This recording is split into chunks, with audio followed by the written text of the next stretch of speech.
Donc pour le refrain, on a tout pareil, sauf qu'à la fin, on a deux lignes, hein.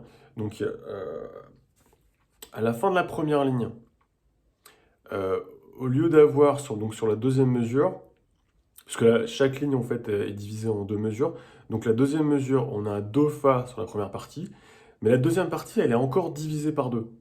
On aura un do fa et un sol dans cette division. Pareil pour la deuxième ligne, on a un do base de fa, en fait c'est pas un do fa, c'est un do base de fa et un sol. Et donc la deuxième ligne, c'est do base de fa et un mi.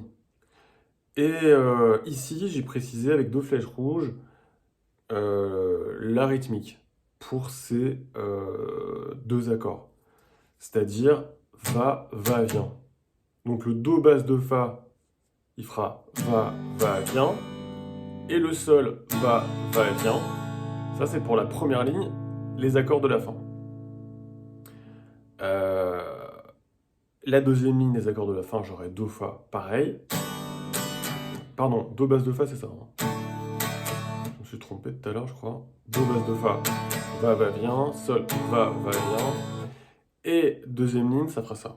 Va, va, vient. Et le mi majeur, va, va, vient. Donc il faut les enchaîner, bien sûr. Et deuxième ligne. Voilà. Donc maintenant, si je fais le do basse de fa qui est juste avant, dans cette deuxième mesure, donc do basse de fa comme ça.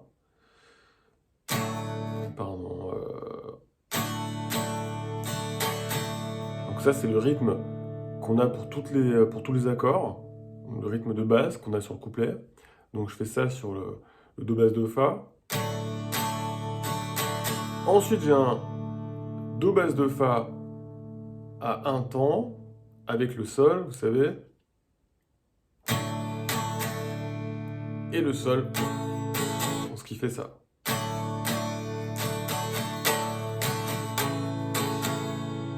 Voilà. Donc si je fais la ligne entière, fa, do basse de fa, do basse de fa et sol. Fa, do basse de fa, do basse de fa et mi. Ok. Et la vitesse un peu plus rapide, ça va donner ça. Je vais le faire sur une troisième vidéo.